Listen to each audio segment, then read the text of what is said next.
Alec Baldwin, I'll snap your fucking neck. Hello, I'm H.G. Tudor. Robert Spencer, writing for PJ Media, tells us Alec Baldwin threatens to snap the neck of Trump impersonator. In a confrontation with Trump impersonator Jason Scoop, the famously hot-tempered Alec Baldwin behaved more or less the way you'd expect him to. He threatened to kill Jason Scoop, although he did so more quietly and calmly than some might have predicted. Still, Baldwin's quietly spoken threat to murder a comedian is noteworthy, in light of the fact that he did, after all, kill a woman in 2021, and because of the media's reaction or lack of thereof. If Baldwin had been a Trump supporter who threatened to murder a leftist comedian, do you think the media might have reacted differently? Well, this journalist naturally is attributing a political slant to all of this.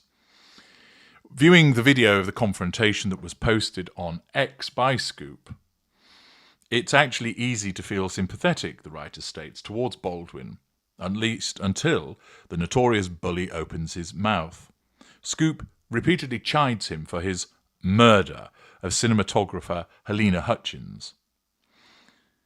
Whatever one may think of Baldwin, he has never been charged with murder over the shooting of Hutchins and has maintained that it was a tragic accident. Anyone might lose their cool over being repeatedly accused of a murder. Baldwin started out by quite reasonably pointing out that his children live in the building outside of which Scoop was accusing him of murder, and clearly, as he maintains, that no murder occurred, Baldwin did not want his kids to hear him being accused in this way. Accordingly, this comedian, dressed up as Trump, which, as you'll recall, Alec Baldwin lampooned with what was a memorable impersonation of Donald Trump on Saturday Night Live, finds himself, in effect, doorstepped by the comedian, I think as he's exiting a taxi or somebody who is carrying his luggage for him, and it's outside the apartment where he lives with his wife and children. Let's have a look at the footage before we break down what's going on. Alec, it's your favorite president. Look, Alec, I will offer you a total pardon, because I want to be friends, right? I want to be friends. I will give you a total pardon for murdering that woman if you kiss the ring. Kiss the ring, Alec. Kiss the big, beautiful ring. Come on, Alec. Come on, look at Alec Baldwin, right? He did that impersonation of me. It was not too hot, not too good. But look, we're back in office. You lost. Kamala lost. She's somewhere getting intoxicated. Look at that suitcase. Unbelievable. Well, Alec, if you don't want that pardon for murdering that woman in cold blood, you can call it first degree, you can call it whatever you want, but it was not good. She's looking down on me right now, smiling, happy. Thank you for confronting the man who took me out, who killed me, and that's okay. Now, let me ask you a question. Sure. You realize, by the Whoa. way, no, look at me. I want you to look at me. Sure. You you got a camera on me here? The ring, no, it's the ring. But you realize my kids live in this building, right? But I want you to know something. We love the children. We're doing great deals for the children. Listen to me real careful. Okay. If this camera was here, I'd snap your fucking neck in half and break your fucking neck right out. You know that, don't you? Okay. All right, Alec Baldwin. Alec Baldwin, ladies and gentlemen, class act. Believe me. Believe me. I want you to get out of here. Okay. No, I want you to get out of here. Oh, he's yelling at me. I'm a citizen of this. I was born and raised in New York City. I love you, Alec.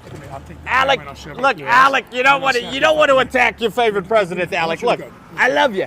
I love you, Alec. He's got more balls than De Niro, that I can tell you. De Niro ran away. Alec confronted. That's good. He's strong, but also he's weak because he murdered a woman. So that's okay, right? Look at this guy. We see the comedian launching straight into ambushing Baldwin in the clip that he released.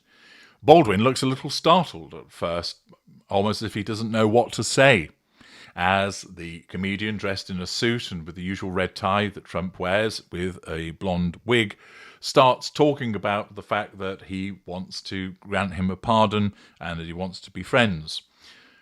Baldwin is dealing with challenge fuel. The comedian is a non-intimate tertiary source in his fuel matrix. He enters the fuel matrix by virtue of the fact that he's engaging with Baldwin. Baldwin, a narcissist, as I've explained previously, receives fuel from this response, although it's unwelcome, as a consequence of the fact that he's being berated and ridiculed by this comedian. It poses an immediate threat to control.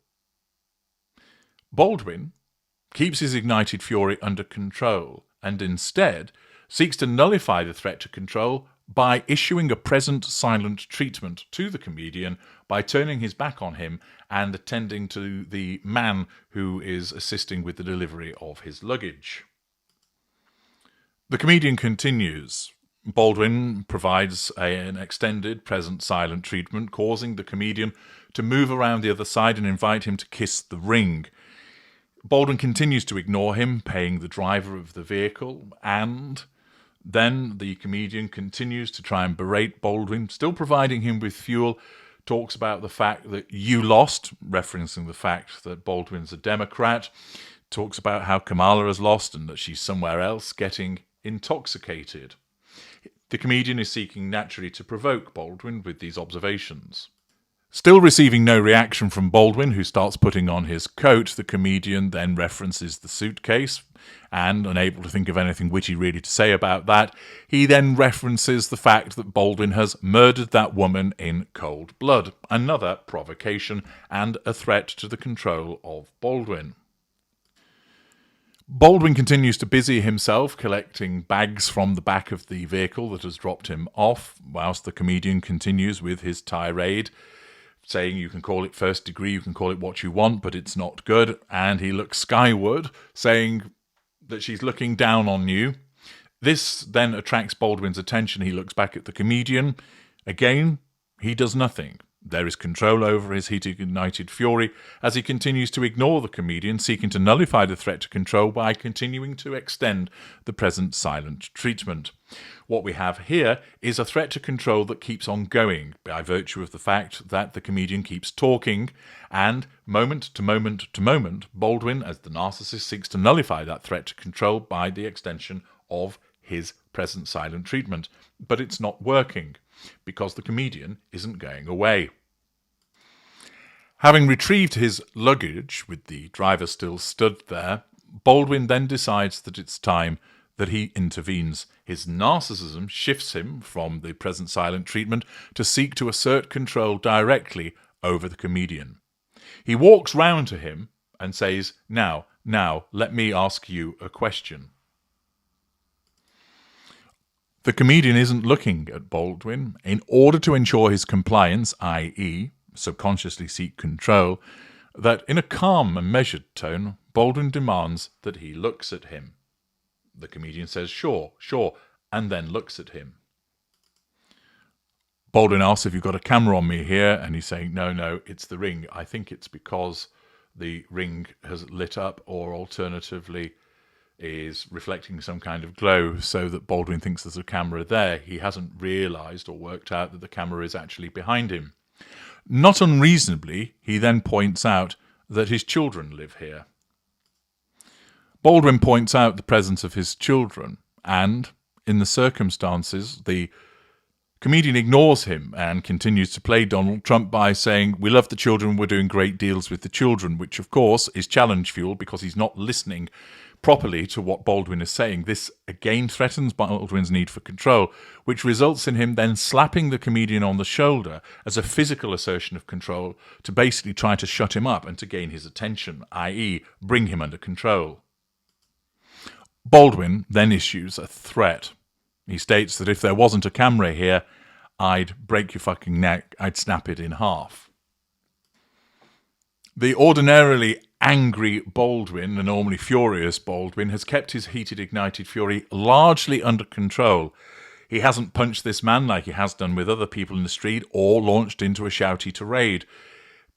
Instead, he hasn't wholly been able to keep that ignited fury completely contained by ignoring the comedian. His narcissism has driven him to say something, and it results in him walking up to him and saying very clearly, if there weren't a camera here, I'd have snapped your fucking neck. Namely, I'd have engaged in physical violence towards you, and it's only the presence of a camera that's stopping me from doing so. Notice that he has issued a threat to cause harm to somebody, which I imagine in most jurisdictions is actionable. You'll also note that as an upper lesser type B, Baldwin has no regard, like any lesser or mid-range narcissist, to collateral consequences. He issues a threat to the comedian in order to assert control over him and nullify the comedian's threat to control. And in so doing, he's recorded making a threat which could be prosecuted. But the narcissism doesn't care about that in that instance. All it cares about is nullifying the threat to control. So he makes what is essentially a mistake. He issues a threat, and an unpleasant one, but he does so in a manner whereby he's being recorded. But his narcissism isn't focusing on that aspect. It's focusing on the comedian and the threat to control that he poses in that moment. The threat, however, hasn't worked. The comedian continues to talk, which prompts Baldwin to return, pulling his cases behind him, saying, "I want you to get out of here." The comedian continues, resulting in Baldwin leaving his case behind and walking after the comedian. The comedian protests, saying that I was born and raised here in New York City, which then results in another threat issued by Baldwin in order to nullify the threat to control, where he states, "I'll take that camera and I'll shove it up your ass." Having issued another threat, Baldwin then retreats, asserting control through withdrawal, as also the comedian walks away, continuing to talk. And as you can see, that he clarifies in the final moments of the video that it's for comedic persons and Baldwin has never been convinced of murder. I think he means convicted. And that he was great in Beetlejuice, demonstrating a bit of sarcastic appreciation also.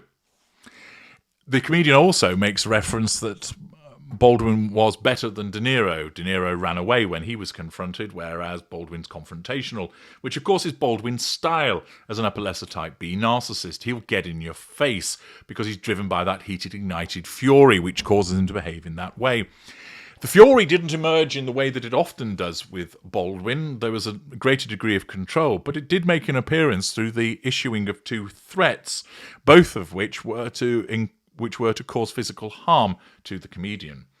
Now, most people would probably react unfavourably to somebody coming along and doorstepping you outside where you live, accusing you of murder when you've not been convicted, and potentially causing a problem in relation to your children witnessing what's going on. But remember, Baldwin's reaction isn't out of a genuine protectiveness for his family. It isn't out of a genuine being irked by this behaviour in the way that a non-narcissist would be. His response is all about the fact that the comedian's behaviour threatens his control. By having his children hear something they shouldn't, that threatens his control over his children. By saying that he murders somebody in the first degree is a threat to his control. By continuing to ridicule him is a threat to his control. And all of Baldwin's responses are governed by his narcissism because this is an interaction with another human being, whereby he needs to nullify those threats to control. He attempts to do so through a present silent treatment, which fails. He issues a threat, that fails. He issues another threat, that fails. And eventually, he then issues an absent silent treatment by withdrawing from the interaction as the comedian also walks away. An excellent example of the behaviour of an upper lesser type B narcissist facing a repeated and sustained threat. It would have been interesting to see what might have happened if the comedian had continued to pursue Baldwin, that he didn't walk away, that he continued to snipe at him. I should imagine we would then have seen a greater eruption of heated, ignited fury, which would have probably seen Baldwin punch him, as he's got form in that regard. As it was, that didn't need to happen because as a combination of Baldwin walking away to nullify the threat to control and the comedian retreating, he got the subconscious control that he required. I'm H.G. Tudor. Thank you for watching.